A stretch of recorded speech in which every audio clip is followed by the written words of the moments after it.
por favor, les voy a invitar a ir a Levíticos capítulo 15. Ajá.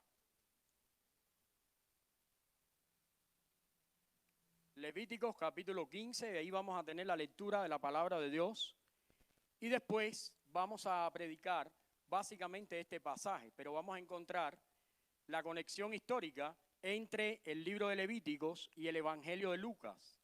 Recuerden que una doctrina fundamental bíblica es que la Biblia tiene un mensaje cristocéntrico y toda la Biblia gira en torno a la persona de Jesús.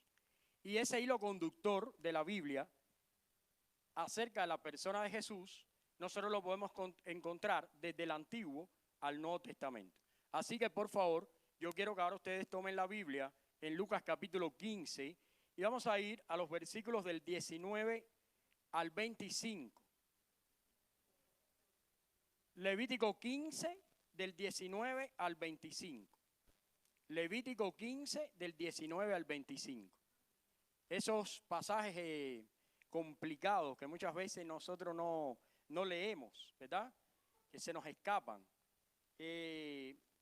Bueno, antes de leer el pasaje les quiero decir que en el Antiguo Testamento, Moisés, que es el autor de los 5 primeros libros de la Biblia, que le llaman el Pentateuco, él escribió y documentó, guiado por el Espíritu Santo de Dios, todo lo que pudiéramos llamar la historia de la humanidad y la historia de la formación del grupo que hoy conocemos como Israel, la nación.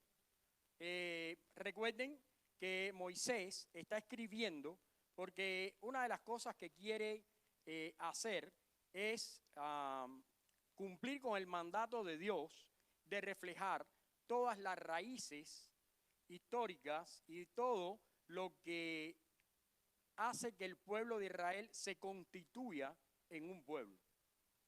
Súmenle a eso que en la formación del pueblo de Israel, Dios extiende 600 y un poco más leyes para ese pueblo. Algunas de las leyes eran de carácter social, otras de carácter religioso, es decir, rituales específicos para que se adorara a Dios y para que se cumpliera algunos requerimientos de santidad y otras cosas en el templo. También usted tiene que saber que hay leyes de carácter sanitarias.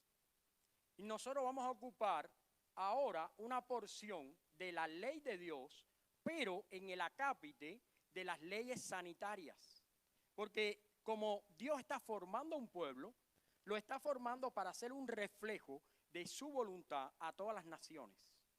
Y por supuesto, Él está dando leyes para que ellos puedan impactar a las otras naciones y ellos puedan preservar la pureza y la santidad requerida para la relación con Dios. Entonces, a la altura de Levíticos 15, vamos a hablar de leyes sanitarias y básicamente las leyes que tienen que ver con el hombre y con la mujer en aspectos muy íntimos de ellos. Porque fíjense que Dios se ocupa, fíjense si Dios es soberano, que Él se ocupa en cada uno de nosotros de cosas muy específicas. Y cuando nosotros vamos ahí al versículo 15, quiero que lo lean conmigo, dice, cuando la mujer tuviere flujo de sangre y su flujo fuere en su cuerpo, 7 días será apartada. Y cualquiera que la toque será inmundo hasta la noche. Todo aquello sobre lo que ella se acostare mientras estuviere separada será inmundo. También todo aquello sobre lo que se sentare será inmundo. Y cualquiera que tocare su cama, lavara sus vestidos y después de lavarse con agua, será inmundo hasta la noche. También cualquiera que tocare cualquier mueble sobre el que ella se hubiera sentado, lavará sus vestidos, se lavará luego a sí mismo con agua y será inmundo hasta la noche. Lo que tuviere sobre la cama o sobre la silla en que ella se hubiera sentado, el que lo tocare, será inmundo hasta la noche.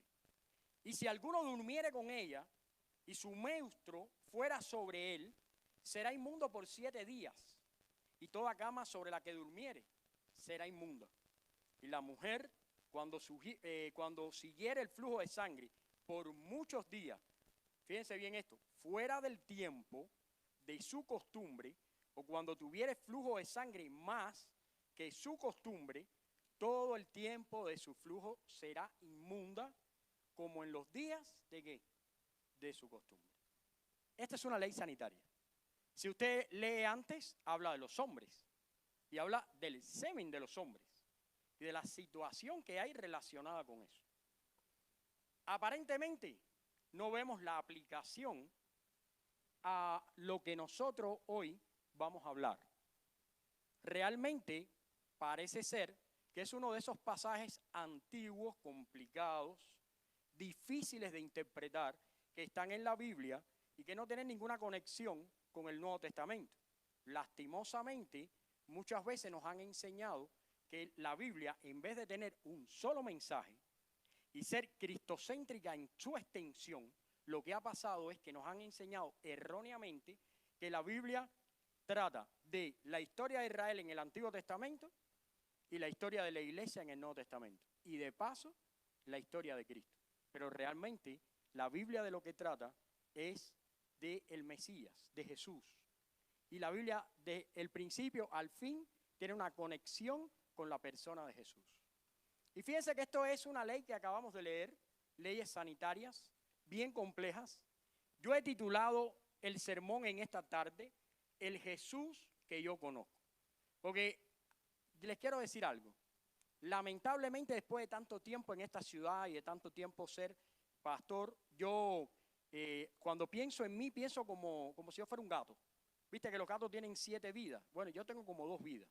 Yo tengo una vida anterior cuando yo fui pastor en Cuba, tenía mi vida allí, tenía la iglesia y todo eso, pero que cuando llegué a Estados Unidos pensé, bueno, hay que pastorear acá porque es un tema de llamamiento de Dios, es un tema de poner en ejercicio el llamado, pero lo que he aprendido es que todo es diferente. Y es como un volver a comenzar, un volver a nacer, un volver a hacer cosas para Dios con carácter diferente. La doctrina la misma, las aplicaciones, pero la manera en que hemos estado haciendo la obra es de manera diferente.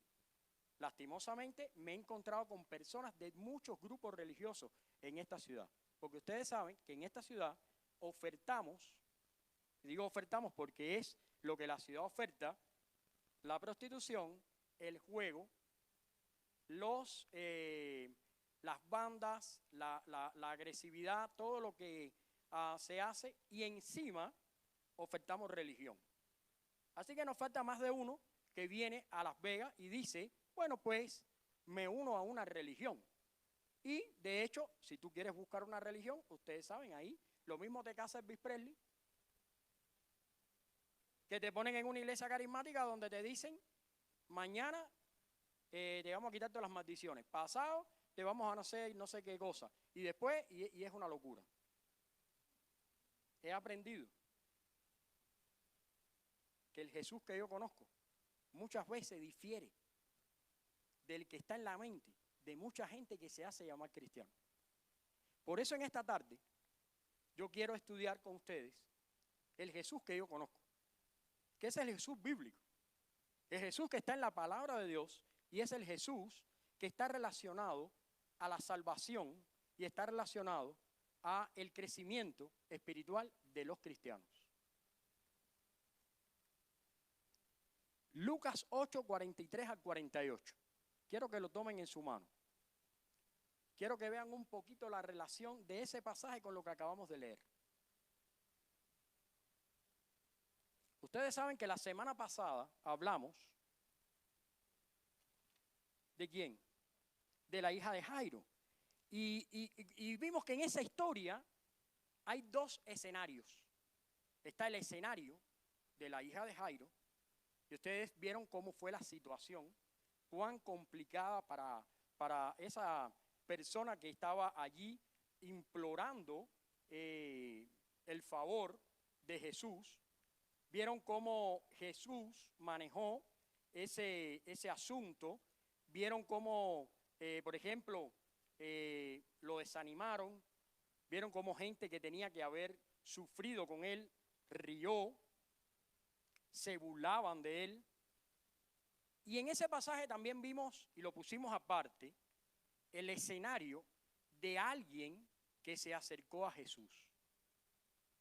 Y fíjense quién es la persona que se acercó a Jesús. Vamos a ir al 8, Lucas 8, versículo 43. Dice, pero una mujer, ¿qué cosa? Que padecía flujo de ¿qué? De sangre. Bueno, ya ustedes saben lo que significa eso. Porque ustedes acaban de leer en la ley de Dios qué va a pasar con esa mujer. Es una persona inmunda. Se acercó a alguien inmunda que tenía flujo de sangre. Bueno, lo que vamos a estudiar en esta tarde es cómo un Dios soberano, un Dios que está al control de todos los acontecimientos de nuestra vida, maneja a sus criaturas de tal manera que las lleva a cumplir con su propósito y además de eso, se glorifica en ellas. Para esto, quiero mostrarle la enseñanza que en esta tarde vamos a tener. Porque yo quiero que cada semana que usted se vaya de este lugar, usted se lleve una enseñanza. Y yo quiero que cada vez que usted venga, por ejemplo, Roslán, que está aquí con nosotros hoy por primera vez, le van a preguntar, oye, ¿fuiste por fin a la iglesia? Porque ya tuviste que todo lo que mostramos por internet es lo que la gente viene buscando. Y siempre ponemos los videos donde más gente hay y donde, los momentos esos, la cúspide. Los mejores sermones, decimos, ¿cuáles son los mejores sermones? Pónganlo. Bueno, le van a preguntar. Y probablemente usted, sus familiares, sus amigos, sus amistades, le van a preguntar, ¿fuiste a la iglesia? Sí. ¿Qué aprendiste? Bueno, mi propósito es que al menos te lleves una enseñanza. Y la enseñanza es esta. Solo Jesús restaura a la criatura, ¿a qué? A su propósito original. ¡Wow! Eso te puede volar la cabeza. Te explico por qué. Porque en esta ciudad los pastores rivalizan con Jesús. Porque le restan importancia a Jesús para añadirse importancia a ellos. Viste que por aquí hay apóstoles, profetas, alcahuetas, hay de todo por aquí. Patriarcas, ¿cómo se llaman? Arcángeles, aquí hay de todo. Menos siervos, hay de todo. Bueno, no importa lo que tú creas y pienses. La única manera de tener una relación que agrade a Dios es a través de Jesús. Porque solo Jesús restaura a las criaturas, ¿a dónde? A su propósito original. Y en esta tarde te quiero compartir 3 ideas presentes en este pasaje que confirman esa enseñanza. 3 elementos esenciales de este pasaje. El primer elemento que resalta a la vista, sin una relación con Dios, ¿qué cosa? El género humano está perdido. Fíjense que la persona en cuestión que vamos a estudiar es una persona enferma y ¿qué más? Y esclava de Satanás. Vamos a ir a la Biblia. Vamos a tomar la palabra de Dios. Dice el versículo 43. Pero una mujer que padecía flujo de sangre desde hacía 12 años. 12 años. Y que había gastado en médico todo cuanto tenía. Y por ningún motivo había podido ser, ¿qué cosa? Curada. Bueno, sabes que cuando yo oí esto, me llamó la atención y me pregunté, ¿qué enfermedad es esta que tenía esta persona? Y estuve buscando y resulta que todo parece indicar que esta persona tenía una enfermedad que es denominada entre el mundo médico como menorragia. Esa es la enfermedad que parece ser que ella tenía. Era una persona que había estado por 12 años y era inmunda. Y quiero que por un momento pongas tu mente en esta situación. La enfermedad que tiene esta persona no es una enfermedad desconocida para el círculo religioso de su época. Inclusive hay una ley de Dios que manda a esta persona a apartarse, y es esta persona llamada a ser inmunda. Es una persona inmunda que padece, pero no solo ella. Fíjate para que tú veas esta situación. Si ella se sienta en un lugar, es inmundo. Si ella se te pega al lado, es inmunda. Si ella usa una ropa, es inmunda. Si ella está en el lugar es inmundo. O sea, que esta es una persona que por 12 años ha vivido fuera. Imagínense 12 años, hermanos. ¿Tú te imaginas 12 años con dolor de cabeza? Y dolor de cabeza es algo sencillo al lado de esto, 12 años con dolor de cabeza sin parar. Bueno, esta persona tenía 12 años de sangramiento. Es una persona que ha estado prácticamente una gran parte de su vida marginada, una persona que ha estado fuera del campamento, una persona que ha estado considerada inmunda. Cuando Israel se preparaba para dar gracias a Dios, ella no podía estar. El día de las celebraciones de Israel, por ejemplo, la del Purín u otras celebraciones, ella no podía estar. El día en que Israel se movía de un lugar al otro, ella no podía ir acompañada de las personas. Ella no podía estar con sus familiares. Ella no podía tocar a sus hijos si los tenía. Ella no podía hablar con nadie. Esta es una persona que está totalmente marginada. ¿Sabes qué? Dice el texto bíblico que ella había sufrido mucho. Léelo ahí en el versículo 43. Dice, desde hacía 12 años y había gastado en médico todo lo que tenía y no había sido curada. Básicamente, esta persona describe la condición espiritual de aquellos que no conocen a Dios. Los que no conocen a Dios son personas que de una manera u otra se mantienen fuera de la presencia de Dios. Son personas que una y otra vez se contaminan ¿dónde? En la inmundicia, en el pecado. Una y otra vez se corrompen. Una y otra vez son esclavos de Satanás, de su propio ego y de toda la situación que ellos están viviendo. Yo escribí algo acá que quiero compartirles. Dice, en el caso de esta mujer, vemos que ni la ciencia de ese momento, ni todo el dinero le había servido de nada. Así que no había una solución terrestre para este problema. Lo mismo que sigue ocurriendo hoy en el corazón de las personas que no viven en relación con Jesús. Y si tú te pones a pensar, si Jesús todavía no está en tu vida, si Dios no está en tu corazón, si es primera vez que tú vienes y Dios no está contigo, o si llevas tiempo en la iglesia y te has acostumbrado a cantar, o te has acostumbrado a escuchar mensajes bíblicos, te has aprendido inclusive la manera en que nos saludamos, perteneces a la cultura cristiana, pero si tu corazón todavía no está en las manos de Jesús, entonces todavía somos inmundos. Todavía estamos fuera de la presencia de Dios. Y te voy a decir algo, no hay manera que eso pueda cambiar sin una relación con Dios.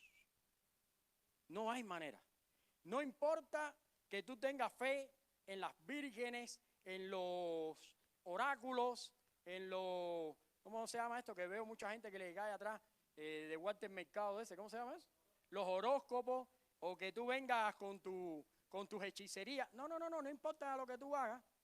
Si tú no tienes una relación con Jesús, si no hay una relación con Dios, tu corazón está inmundo.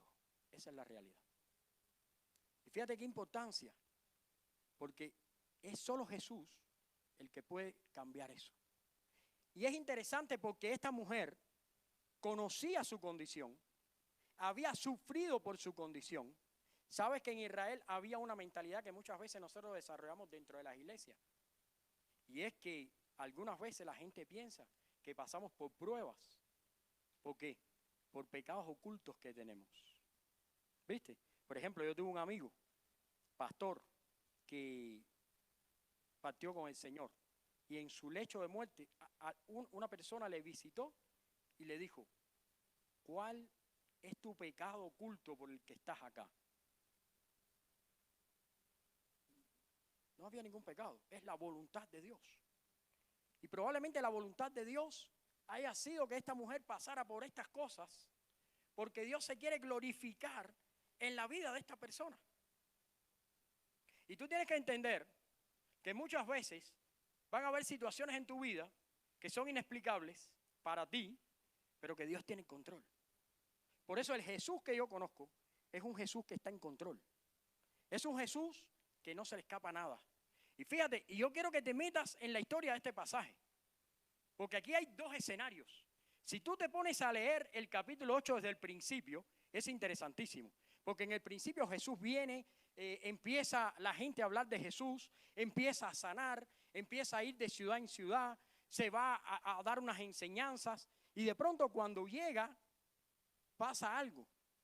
Viene alguien corriendo, ¿y qué hace?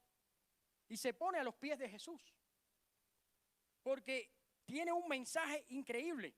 Su hija, ¿qué pasa? Se está muriendo. Y en medio de todo eso, Jesús escucha a este hombre y empieza a atender el asunto de esta inmunda. Y cuando uno empieza a ver eso, uno dice, wow, es algo que no tiene sentido. Porque entre una inmunda y una niña que se está muriendo, ¿a cuál deberíamos prestarle primera atención? A la niña que se está muriendo. Sí, pero esos somos nosotros que no estamos en control, ni de la enfermedad ni de la muerte. Pero Jesús, que está al control de todo esto, Él obra para la gloria de Dios. Y Él va a darle la mayor gloria a Dios en todo esto. ¿Y le preocupa a Jesús que alguien esté muriendo? ¿Cómo dijo que nosotros lo estudiamos? No duerme, sino que ¿qué? No muere, sino que está durmiendo. El segundo elemento que no podemos olvidar en este pasaje es que Dios toma la iniciativa de establecer y restaurar a las criaturas al propósito eterno. A primera vista, tú tienes que pensar, bueno, ella fue la que buscó a Jesús. Y cuando tú lo lees, te puede dar la idea de que ella fue la que buscó a Jesús. Pero cuando entras en el pasaje, te das cuenta que aquí se está desarrollando una historia que se sabe y te das cuenta que Dios está en control. Esto parece una película. Quiero demostrártelo. Mira, vamos a ir ahí al versículo 44. Dice, se le acercó por detrás y tocó el borde de su manto. Y al instante, ¿qué pasó? Se detuvo el flujo del sangrado. Ahora ponte a pensar, ¿cómo es que una persona inmunda, que no puede entrar en el campamento, que no puede entrar a la ciudad, que no se puede reunir con la gente, entra en una multitud y va y toca el manto de Jesús? ¿No te parece raro? ¿Sabes por qué pasan esas cosas? Porque Dios está en control. Porque si ella hubiera entrado a tocar el manto de Jesús sin ningún problema aparente, todos hubieran puesto su foco ¿en dónde? En ella. Y la gente hubiera dicho, hey, hey, inmunda, ¿qué haces? Sal de aquí, no te quiero. Pero ¿qué hizo Dios? Dios trajo a Jairo. ¿Quién era Jairo? Era el principal de la sinagoga. Era prácticamente un escándalo que ese hombre viniera, se tirara a los pies de Jesús, suplicara a Jesús y le pidiera por favor que sanara a la hija y que fuera a su casa. ¿Dónde estaban las miradas de la gente? Hey, Jairo, ¿te das cuenta que todo está gobernado y todo está dirigido por el mismo Dios? Y en medio de eso, ella estaba en la multitud, entró, tocó el manto y nadie se dio cuenta.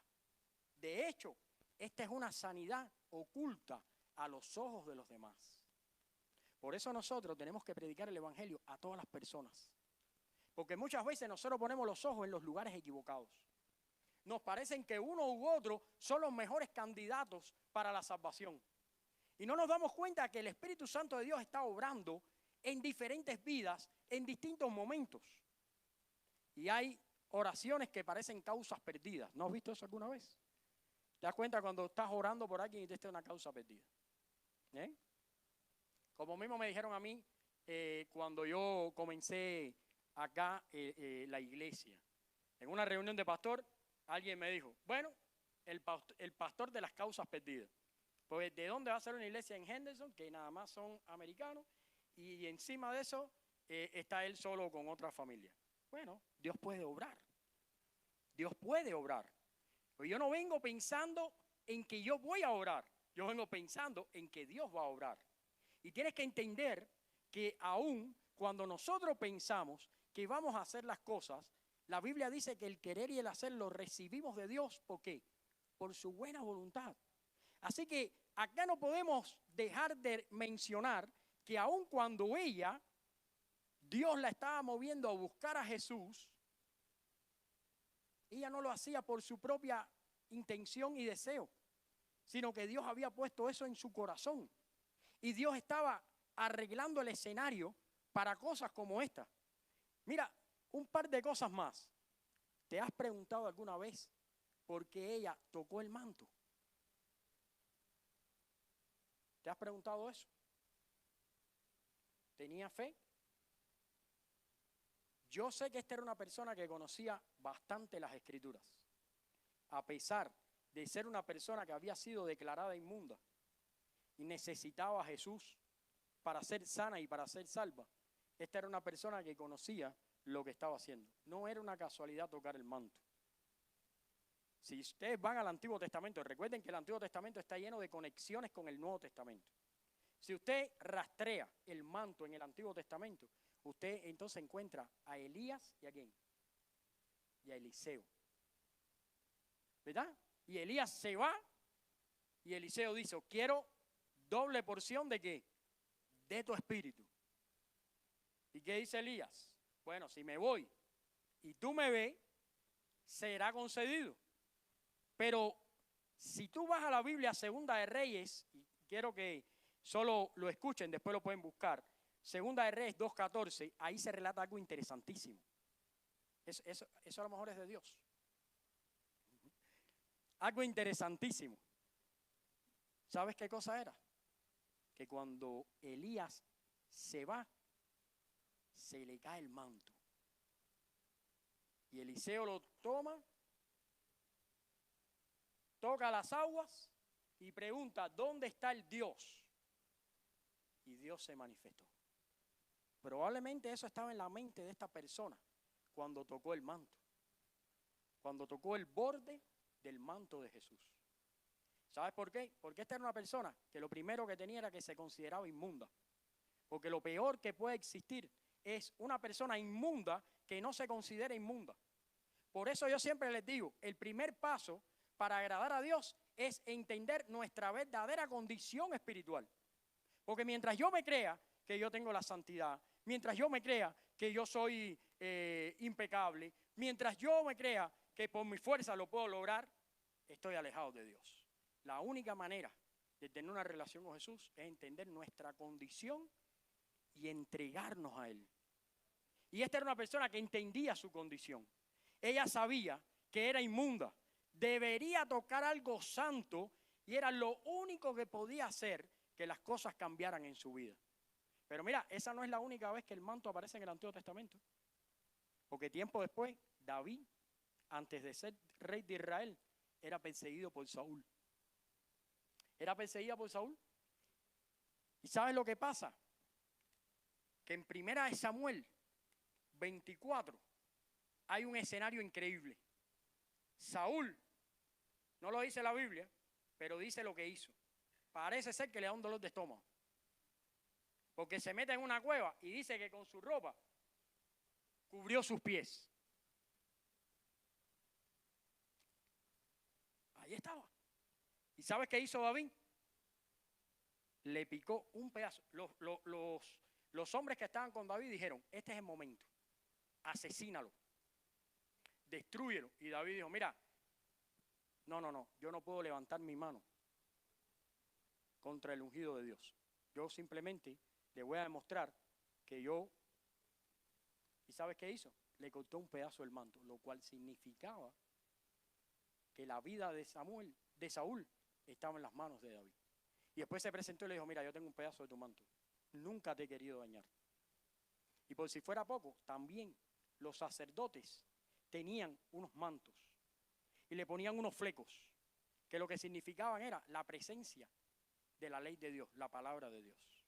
Así que esta era una persona que entendió cuál era su condición, entendió que estaba mal, ¿y qué hizo? Fue a tocar el manto y lo hizo en una condición que Dios había preparado para ella. En una condición en la cual la persona pudo entender que era su momento. Porque en ese momento la gente tenía puesta la mira ¿en quién? En Jairo. Y ella fue hasta allí y tocó el borde del manto y tocó allí. Y yo te quiero decir esto, hoy puede ser tu momento. Es posible que a lo mejor tú hayas estado en la iglesia por años y todavía tu corazón no esté en manos de Dios. Y es posible que tú hayas escuchado de Jesús, pero todavía no vives en las manos de Jesús. ¿Viste lo que pasa en nuestras iglesias muchas veces? Miren, nuestras iglesias son expertas en hablar de oración, pero la gente no ora. Hablamos de evangelismo, pero no evangelizamos a nadie. Hablamos de amor, pero en realidad nos amamos nosotros primero. Hablamos de servicio, pero buscamos nuestro propio beneficio. Y nos acostumbramos a lanzar consignas dentro de la iglesia. Y decimos, que el Señor te bendiga. Pero si tú no lo amas. Pero si jamás has orado por la persona.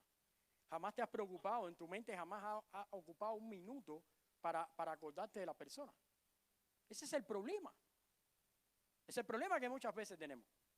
Bueno, acá hay una persona que entendió cuál era su condición, entendió cuál era el camino que Dios le estaba mostrando, y sería muy triste que tú estuvieras acá y pasaran los años, y pasaran los años, y pasara el tiempo, y Dios te esté mostrando el camino y que te vayas hoy sin el Evangelio de Cristo. Porque además, lo único que puede salvar a una persona es el Evangelio de Cristo. Nada más. No te puede salvar ni el pastor, ni la amistad con él, ni el beneficio de estar en una iglesia de sana doctrina, ni que te puede salvar que de pronto estás en un ministerio, o que tu esposa ora por ti, o que... No, lo único que te puede salvar es tu relación íntima con Jesús. ¿Y sabes cómo comienza? Mendigando, pidiendo perdón, rogando, reconociéndote inmundo y buscando el borde del manto. Y eso es lo que acá estamos viendo. Y fíjense, acá estamos viendo un Dios que está buscando a los que están necesitados. Acá estamos viendo un Dios que está preparando un escenario. Acá estamos viendo un Dios que está trayendo a su pueblo, que los está sanando para introducirlo al cuerpo de Cristo. Acá estamos viendo un Dios que está al control de la historia. ¿Qué hubiera pasado si Jesús se hubiera virado, hubiera dicho, Jairo, sí, tu hija es salva, Dios te ha sanado a tu hija? ¿Qué hubiera pasado con ella, con la inmunda? la hubieran expulsado, la hubieran castigado, la hubieran apedreado, la hubieran matado. Pero Dios, que está al control de la historia, permitió el sacrificio, por si quisiera, lo podemos ver de esa manera, ese momento extremo en el que Jairo está rogando, está allí pidiendo para entonces obrar conforme a su voluntad y para la gloria de Él. ¿Te das cuenta que la manera en que Dios obra es mejor que la que nosotros usamos? Si hubiéramos sido nosotros, ¿qué hubiéramos hecho? Oye, llámame al 911 que hay una niña que se está muriendo. No, que mira que una aquí con flujo de sangre. No, quita esa mujer de aquí. No, ella que siga 12 años más con flujo de sangre, que aquí hay un problema serio. Esto no es un problema serio. Pero te das cuenta, muchas veces nosotros queremos en la vida resolver las cosas por nuestra propia fuerza. Y queremos crear nuestros propios planes. Y tenemos nuestras propias maneras de ver las cosas.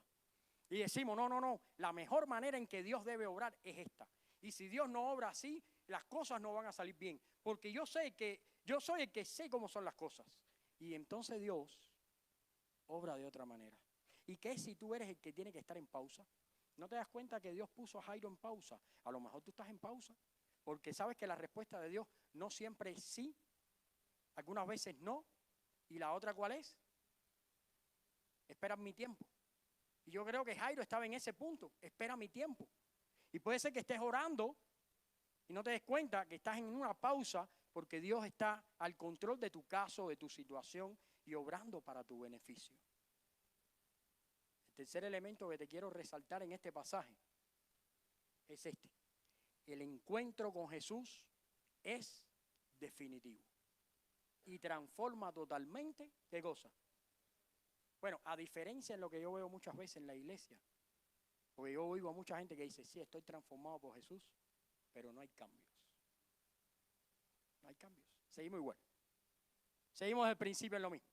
Seguimos en los falsos arrepentimientos. Seguimos arrepintiéndonos cada día falsamente. Decimos, Señor, perdóname que esto no lo voy a hacer más. Y de nuevo, vuelvo a cometer el mismo pecado. Y continúo en las mismas cosas.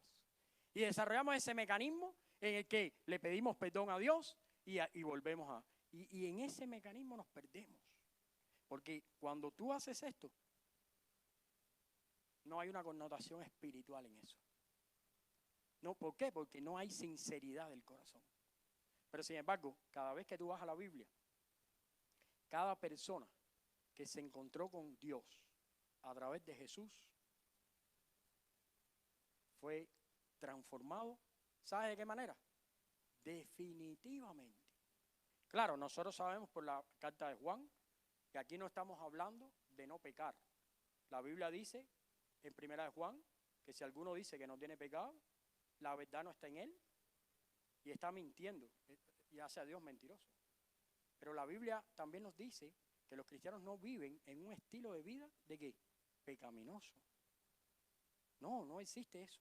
Hay transformación. Vamos a ir al versículo 47 y 48. Y quiero que entiendan esto bien.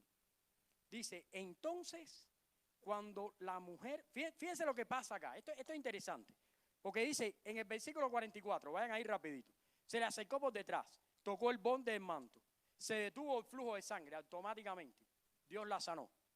Entonces Jesús dijo, ¿quién es? ¿Qué cosa? ¿Te has preguntado alguna vez por qué hizo Jesús esa pregunta? Eso no lo entendieron ni los discípulos. Claro que lo sabía, pero ¿por qué hace esa pregunta? ¡Wow! ¡Qué interesante! Porque fíjense, esta sanidad no era una sanidad visible. Esto fue un toque, transformación instantánea. Ella se hubiera podido retirar, nadie se hubiera dado cuenta, pero ¿cómo ella podía volver a ser traída al pueblo de Dios? ¿De qué manera iba a hacerlo? ¿Tú crees que el sacerdote iba a perder su santidad para ir al lugar donde vive una persona inmunda y exponerse a la inmundicia y a ese pecado de ver a una inmunda? Pero ¿sabes qué? Dios está al control. Entonces Jesús hizo esto. ¿Quién me ha tocado? Y ahí la gente Ahí hay dos cosas. Si hay una multitud y alguien dice, ¿quién me ha tocado? Ahí tenemos que pensar dos cosas. O este se volvió loco, o le han tocado una de las partes íntimas. Algo pasó ahí, ¿no? ¿Sí o no? Hay una multitud y alguien dice, oye, a mí me tocaron. ¿Qué es lo que tú piensas? Oye, a este le tocaron una parte íntima. Esto es una falta de respeto. O la gente dirá, no, este está loco. ¿Cómo que lo tocó? Bueno, de hecho, Pedro escogió esa. Pedro dijo, pero ¿cómo vas a decir que la gente te tocó? Pero si todo el mundo te está estrujando. Míralo ahí, léalo. Dice, a partir del 45, ¿quién me ha tocado? Negando todos, porque encima son hipócritas. Están en una multitud, todo el mundo estaba tocando. Y cuando Jesús dijo, ¿quién me ha tocado? La gente dijo, no, yo no fui. Yo no te he tocado. Me imagino que ellos lo que estaban pensando es, me tocaron algo íntimo. No, yo no fui, yo no te toqué. Pero fíjense cómo sigue diciendo. Y negando todos, Pedro dijo, Maestro, la multitud te aprieta y oprime. Y dices, ¿quién es el que me ha tocado? Y ahí entonces Jesús comienza a hacer algo que va a cambiar la vida totalmente de esta mujer. ¿Sabes por qué? Porque cuando Jesús entra en el corazón de una persona, cuando el encuentro con Jesús es definitivo, Jesús transforma todas las áreas de nuestra vida. Jesús restaura a todas las personas al propósito inicial por el cual fueron creadas. Jesús te da el propósito de Dios y vives por ese propósito. Por eso es importante el encuentro definitivo y transformador en la persona de Jesús. Y fíjense lo que él dice. Porque él ahora va a testificar delante de las multitudes para que esta mujer sea traída de nuevo, esta mujer sea aceptada y no tenga que pasar por ningún problema. Dice, alguien me tocó y alguien está sano porque de mí salió el poder. ¿Y qué pasó después de eso? Entonces ya la gente no miraba a Jairo. Ahora miraban a esta mujer. ¿Te das cuenta que Dios es soberano y está en control? Cuando Dios quiso, todos miraban a Jairo para que ella pudiera venir a tocar el manto. Pero cuando Dios decidió, entonces ya no miraban a Jairo, ahora miran a esta mujer. Y dice, de mí salió poder, que salga la persona. Y fíjese lo que dice la Biblia, sígalo leyendo. Dice, entonces cuando la mujer vio que no había quedado oculta, vino temblando, postrándose a sus pies, le declaró delante de todo el pueblo por qué causa le había tocado y cómo al instante había sido sanada. Y él entonces le dijo, hija, tu fe te ha salvado, ve en paz. No sé si entiendes la connotación, pero esa inmunda, la invisible, la que nadie quería, la persona que estaba echada a un lado, la que estaba estigmatizada, la que nunca más pudo abrazar a sus hijos si los tenía, la que no fue recibida por su familia. Ahora el maestro la está trayendo, la está restaurando su identidad, le está dando un lugar en la sociedad y le está otorgando su posición en el reino de Dios. Y eso es lo que nosotros tenemos que entender de la relación con Jesús. Que cuando nosotros tenemos un encuentro con Jesús, lo primero que hace es restaurar nuestra identidad. Él nos restaura. Él además nos da una posición en la sociedad, cosa que a los cristianos se les olvida y empiezan a dar mal testimonio, empiezan a decir malas palabras en su casa, que yo lo sé, que a veces lo hacen, y empiezan a decir malas palabras en el trabajo, a participar de chistes groseros y a hacer cositas que no se hacen, empiezan a abandonar a la familia, empiezan a hacer cosas que no le agradan a Dios y no se dan cuenta que la relación con Jesús te ha restaurado también en la sociedad, y a partir de que tú hablaste de Jesús por primera vez, la gente encontró en ti el testimonio o el mal testimonio acerca de Jesús. Y eso es lo que está haciendo ahora Jesús. Está trayendo una persona que está afuera, que no sirve, que nadie la tenía en cuenta, que es invisible, le está restaurando primero su identidad, ahora es una persona sana, ahora es una persona distinta, y después la está presentando a la sociedad y están diciendo, ahí en ella Dios se glorificó. Y cuando tú vayas por la calle, y cuando tú estás en tu trabajo, y cuando tú estás en tu casa, recuérdate que Dios te ha transformado no solamente haciéndote una nueva criatura, sino que también te dio una nueva identidad. Ahora tú representas a Dios donde quiera que estás. Y por último, no solo eso, te da una posición en el reino, porque te abre una puerta para lo más precioso, servir a Dios. Y fíjense las palabras de Jesús, entiéndala. Dice, hija, tu fe te ha salvado, ve en paz. Y ahora todo el mundo malinterpreta eso, ¿no? No, tu fe te ha salvado, ¿no? Porque la fe tiene poder y la fe salva y la fe no sé qué. El que salva es Dios. La declaración lo que significa que hay un corazón transformado y hay un elemento nuevo de servicio en el reino. Ahora hay fe salvadora en ella. Esa fe salvadora se manifiesta en testimonio y en salvación. Y eso es lo que hoy el Espíritu Santo quiere hacer en tu vida. Quizás tú no eres como esta persona que has tenido un flujo de sangre durante 12 años, pero a lo mejor has tenido una raíz de amargura durante 12 años. A lo mejor has estado enojado con alguien durante 12 años. A lo mejor desde los 12 años tú no le puedes saludar a nadie, a alguna persona específica. Pero si Jesús entra en tu corazón, todo eso va a cambiar. Porque Jesús te construye.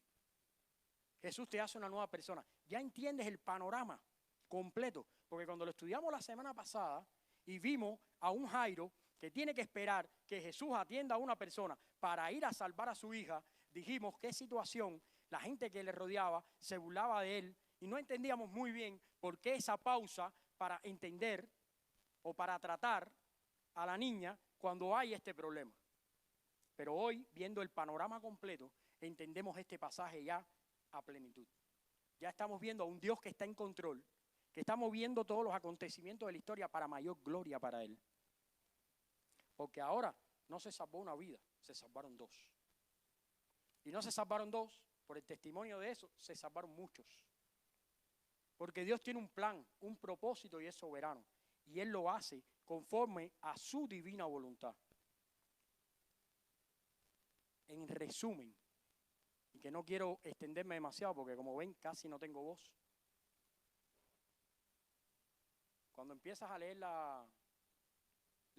este pasaje, te encuentras dos grandes mundos. El mundo de los que no conocen a Dios, o que están apartados, están echados a un lado, y el mundo de los religiosos, de los que presumen de su fe en Dios, pero no tienen relación con Él.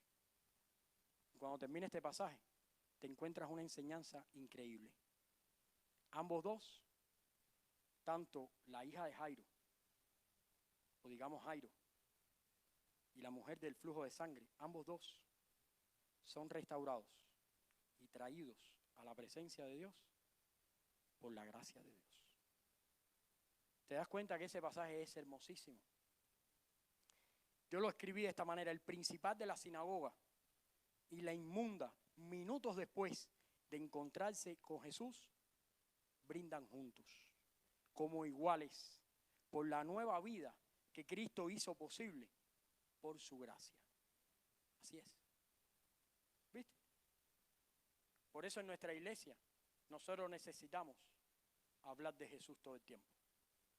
Porque Jesús puede restaurar, Jesús puede transformar y Jesús puede cambiar. Y cuando se termine esta historia, ambos todos estaremos en la presencia de Dios como iguales, dando gracias. ¿Por qué? Por su gracia. Y mira, tenemos que aprender a encontrarnos en Jesús. Te voy a explicar por qué. Porque mira, yo soy cubano.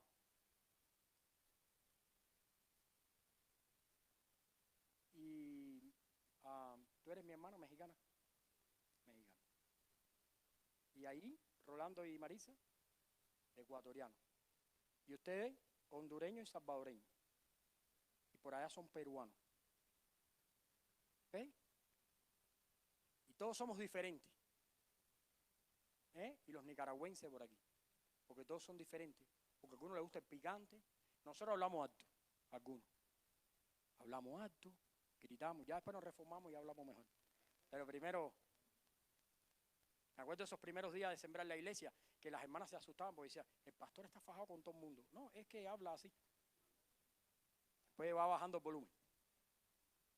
Entonces a los mexicanos les gusta el picante, a los peruanos el ceviche.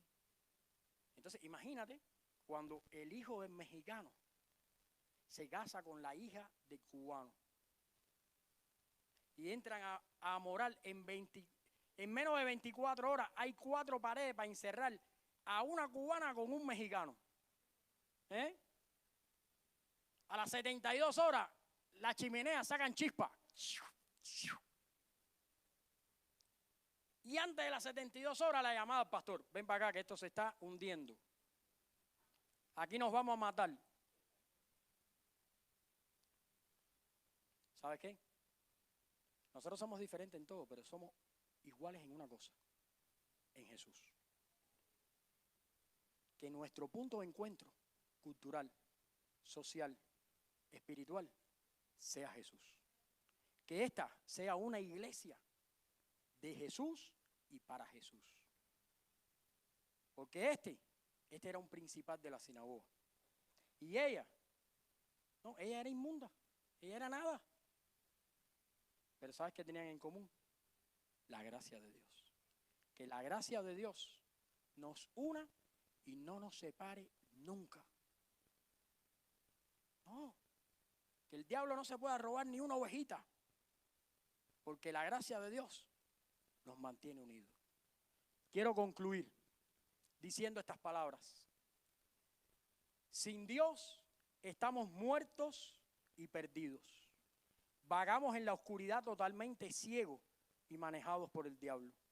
Dios, en su soberanía, ha tomado la iniciativa de traer a su pueblo a sus propósitos a través de una relación con Jesús, quien tomó nuestro lugar, pagando nuestros pecados con su vida y resucitando para darnos vida.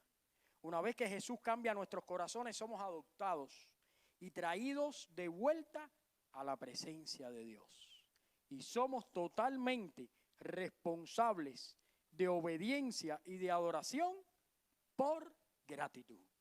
A partir de hoy, nosotros sabemos quién nos ha restaurado y de qué manera lo ha hecho, y que somos para su gloria, y que esa restauración es nuestro inicio del camino, es nuestra responsabilidad.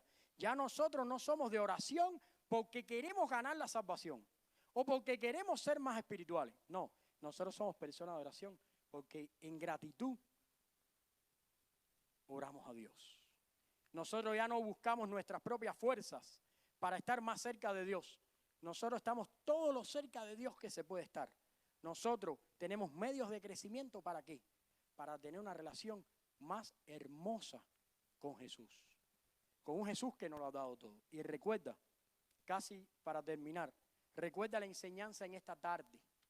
La enseñanza, solo Jesús restaura a las criaturas, ¿a dónde? A su propósito original. Si tú te vas de este lugar y te llevas esa realidad y la pones a funcionar en tu vida, entonces haber estado en este lugar valió la pena. Pero si te vas de este lugar y dices un sermón más del pastor, algo que dijo él con sus situaciones de siempre, criticando a todo el mundo, creo que hasta me criticó a mí. Si te vas en esa idea, te pierdes lo mejor de este asunto. Lo mejor, ¿sabes qué cosa es? Que cuando tú tengas un problema, que cuando tú tengas una pausa en tu vida, que cuando hay una situación, tú sepas que solo Jesús restaura tu vida al propósito original. Que el Señor les bendiga. Vamos a orar. Por favor, entren. Vamos a orar. Que los jóvenes entren si quieren. Que vamos a orar ya y después vamos a alabar a nuestro Dios para terminar. Voy a pedirle a los músicos que ya vayan subiendo para entonces orar y terminar. Hoy tenemos hermanos que han estado fuera, algunos están atacados de gripa, ya ven, pero vamos mejorando poco a poco, vamos mejorando. Así que bueno, vamos a orar y de esa manera vamos a pasar a este momento hermoso de alabar a nuestro Dios. Oremos. Padre, gracias te damos por este tiempo de estudio de tu palabra. Bendice nuestras vidas. Ayúdanos a encontrar en ti la solución a nuestras necesidades. Que nuestra vida siempre esté reposando en ti. En el nombre de Cristo Jesús. Amén.